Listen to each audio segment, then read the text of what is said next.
Hello friends, this is Deepak Chauhan. दोस्तों, you are large, you are big, you are great, ये 3 sentences मैंने बोला। एक सेंटेंस में मैंने बोला कि you are large, you are big और यू आर ग्रेट। क्या ये तीनों सेंटेंस में अंतर है या तीनों समान है? तो आज हम लोग पढ़ने वाले हैं कि लार्ज, बिग और ग्रेट में क्या अंतर है। जॉन मेहता का ये डाउट था। जॉन मेहता ने मुझे कहा था कि आप लार्ज, बिग और ग्रेट में अंतर बताइए। मैंने तीनों को कई एग्जाम्पल के माध्यम से समझाया है, हिंदी इंग्लिश में बहुत ही डिटेल्स में समझाया है और ये बताया है कि हम लोग को लार्ज कहाँ इस्तेमाल करना है, बिग कहाँ इस्तेमाल करना है और ग्रेट कहाँ इस्तेमाल करना है। तो आपसे उम्मीद करूँगा कि आप वीडियो में आखिर तक बने रहें। वीडियो देखने के बाद बहुत से लोगों को शेयर करें और चैनल में नहीं तो प्लीज़ सब्सक्राइब कर लीजिए, क्योंकि इस प्रकार के मैं बहुत से टॉपिक लेके आने वाला हूँ जिसमें आप अपने डाउट्स दूर कर सकते हैं और अपने कन्वर्सेशन को इम्प्रेसिव बना सकते हैं। और आपसे गुजारिश करूंगा कि आप लोग भी ऐसे डाउट पूछ सकते हैं जिसका वीडियो मैं जरूर बनाऊंगा। कमरान भट्ट ने भी इसी प्रकार का क्वेश्चन किया था कि नाइस और गुड में अंतर बताइए। तो नाइस और गुड का भी मैं एक वीडियो बनाने वाला हूं बहुत जल्द, बस इंतज़ार करें। और आपके सभी के वीडियोज़ में समय निकाल कर मैं बनाऊंगा, आपको थोड़ा इंतज़ार करना पड़ेगा। ओके, चालू करते हैं one by one. Big is the word you usually use in conversation. Big अधिकतर कन्वर्सेशन में इस्तेमाल किया जाता है। Large is more formal. Large जो है बहुत ज्यादा फॉर्मल है, बहुत कम यूज होता है। Great is used in stories, और जो ग्रेट है वो जनरली स्टोरी में यूज किया जाता है to show that something is very impressive. तो ये बताता है कि कोई चीज बहुत ज्यादा इंप्रेसिव है। स्टोरीज में तब हम लोग ग्रेट का इस्तेमाल करेंगे। अब सबसे पहले मैं आपको बताऊं डिस्क्राइबिंग अमाउंट्स। अमाउंट्स को डिस्क्राइब करने के लिए, मैं बहुत पैसा कमाना चाहता हूं, मैं बहुत पैसा कमाना चाहता हूं। I want to make a very large amount of money. I want to make a very large amount of money. यहां पर हम लोग a very large amount of money बोलेंगे, a big amount of money नहीं बोलेंगे और a great amount of money नहीं बोलेंगे। भारत बहुत मात्रा में गेहूं निर्यात करेगी। भारत बहुत मात्रा में गेहूं निर्यात करेगी। India will export large quantities of wheat. India will export large quantities of wheat. We should not use big to describe amounts. तो अमाउंट्स को डिस्क्राइब करने के लिए हमको बिग का इस्तेमाल नहीं करना है। I want to make a very big amount of money, wrong. तो हम लोग ऐसा नहीं कह सकते I want to make a very big amount of money, ये रॉन्ग हो जाएगा। दूसरा है डिस्क्राइबिंग फीलिंग्स। फीलिंग्स को डिस्क्राइब करने के लिए when you are describing feelings, your reactions, you usually use great. जब हम अपनी फीलिंग्स को डिस्क्राइब करते हैं, अपने रिएक्शन को डिस्क्राइब करते हैं, तब हमें ग्रेट का इस्तेमाल करना चाहिए। कुछ एग्जांपल लेते हैं। तुम्हें भविष्य के लिए बहुत उम्मीद रखनी चाहिए। तुम्हें भविष्य के लिए बहुत उम्मीद रखनी चाहिए। You should have great hope for the future. You should have great hope for the future. बहुत राहत मिली जब हम आखिरकार घर पहुंचे। हम लोग इसको ये भी कह सकते हैं, जब हम आखिरकार घर पहुंचे हमें बहुत राहत मिली। तो इसका बनेगा it was a great relief when we finally reached our home. It was a great relief when we finally reached our home.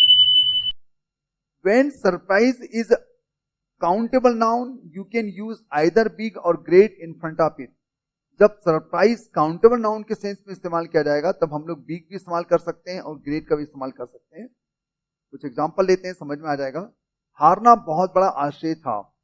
हारना बहुत बड़ा आश्चर्य था तो हम लोग कहेंगे the defeat was a big surprise. The defeat was a big surprise. अगर मैं यह मैच जीत जाऊंगा तो कोई बड़ा आश्चर्य नहीं होगा। It will be no great surprise if I win this match. अगर मैं यह मैच जीत जाऊंगा तो कोई बड़ा आश्चर्य नहीं होगा। It will be no great surprise if I win this match. Don't use large to describe feelings or reactions. Feelings और reactions को describe करने के लिए हमें large का इस्तेमाल नहीं करना चाहिए। The defeat was a large surprise, ये wrong हो जाएगा। The defeat was a large surprise, ये wrong हो जाएगा। It will be no large surprise if I win this match, ये भी रॉन्ग हो जाएगा। तो कुल मिलाकर हमें लार्ज का इस्तेमाल नहीं करना है फीलिंग्स और रिएक्शंस को बताने के लिए। शोइंग इंपॉर्टेंस को शो करने के लिए हम लोग ग्रेट का इस्तेमाल कर सकते हैं. Great is use to say that a person और प्लेस इज इंपॉर्टेंट और फेमस. अगर कोई पर्सन प्लेस इंपॉर्टेंट है, फेमस है, तो हम लोग ग्रेट का इस्तेमाल करेंगे. वह शताब्दी का सबसे बड़ा अभिनेता बनना चाहता था. वह शताब्दी का सबसे बड़ा अभिनेता बनना चाहता था. He wanted to be one of the greatest actors of the century. He wanted to be one of the greatest actors of the century. मैं भारत के सबसे बड़े शहर घूम चुका हूं. मैं भारत के सबसे बड़े शहर घूम चुका हूं. I have visited the great cities of India. I have visited the great cities of India. हम लोग इसको दूसरे एडजेक्टिव के साथ भी इस्तेमाल कर सकते हैं. ग्रेट का दूसरे एडजेक्टिव के साथ भी इस्तेमाल किया जा सकता है. In conversation you can use great and big together. हम लोग कन्वर्सेशन में ग्रेट और बिग को एक साथ इस्तेमाल कर सकते हैं in order to emphasize the size of the something. किसी चीज की साइज को बताने के लिए, उस पर जोर देने के लिए हम लोग ग्रेट और बिग को एक साथ यूज कर सकते हैं. You always put great first, लेकिन हमें ग्रेट को हमेशा आगे रखना पड़ेगा. मैंने उसकी शर्ट में बहुत बड़ा छेद देखा. मैंने उसकी शर्ट में बहुत ही बड़ा छेद देखा, तो हम लोग कहेंगे I saw a great big hole in his shirt. I saw a great big hole in his shirt. तो देखो दोस्तों, यहां पर ग्रेट और बिग दोनों एक साथ आ रहे हैं. Be careful, you can say that she was in great pen. हमें बहुत ज्यादा सावधान रहना है ये कहते हुए. She was in great pen. वो बहुत तकलीफ में थी. वो बहुत तकलीफ में थी. But you don't usually use big, large और great to describe an illness. और हमको कभी भी इलनेस को शो करने के लिए लार्ज, बिग और ग्रेट का इस्तेमाल नहीं करना चाहिए. Instead you use adjective such as bad, terrible और सीवर. बल्कि इलनेस को शो करने के लिए हम लोग बैड का इस्तेमाल कर सकते हैं, टेरिबल का इस्तेमाल कर सकते हैं और सीवर का इस्तेमाल कर सकते हैं. एग्जाम्पल लेते हैं, समझ में आ जाएगा. वह तेज जुकाम से पीड़ित था. वह तेज जुकाम से पीड़ित था. तो He was suffering with a bad cold. He was suffering with a bad cold. मुझे कल बहुत भयानक सिरदर्द था. मुझे कल बहुत भयानक सिरदर्द था. I had a terrible headache yesterday. I had a terrible headache yesterday. Thank you very much. मुझे उम्मीद है मिस्टर जॉन मेहता आपको आज का टॉपिक क्लियर हो गया होगा. आपके जो डाउट्स थे लार्ज, बिग और ग्रेट में क्या अंतर, ये समझ में आ गया होगा. वीडियो अच्छा लगा तो लाइक करें, बहुत से लोगों को शेयर करें और चैनल में नए हैं तो प्लीज़ सब्सक्राइब कर लीजिए, क्योंकि इस प्रकार के मैं बहुत से टॉपिक लेके आने वाला हूँ. तो आपको पता है कि आजकल मैं ऑनलाइन क्लास भी लेता हूँ यूट्यूब में 9 बजे से, और मेरी जूम क्लासेस भी है. जूम क्लासेस में मैं स्पोकन और ग्रामर दोनों पढ़ाता हूँ, जो पेड क्लासेस हैं. अगर आप ज्वाइन करना चाहते हैं तो व्हाट्सएप कर सकते हैं और जानकारी प्राप्त कर सकते हैं, जिसमें मैं शुरू में ग्रामर पढ़ाता हूँ और उसके बाद में मैं स्पोकन कराता हूँ. कम से कम 1 घंटा 20 मिनट में इस क्लास को लेता हूँ. और जिसका टाइमिंग है सुबह 8 बजे, दोपहर को 4 बजे और रात को 8 बजे. ये 3 मेरे बैचेस हैं. इसके अलावा मैं ऑफलाइन क्लासेस भी लेता हूँ.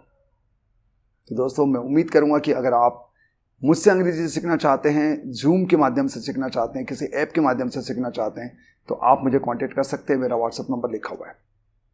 Thank you very much. मेरे वीडियो में आखिर तक बने रहने के लिए. वीडियो अच्छा लगा तो लाइक करें, बहुत से लोगों को शेयर करें. चैनल में नहीं तो प्लीज़ सब्सक्राइब कर लीजिए, क्योंकि इस प्रकार के मैं बहुत से टॉपिक लेके आने वाला हूँ. धन्यवाद. Thank you very much.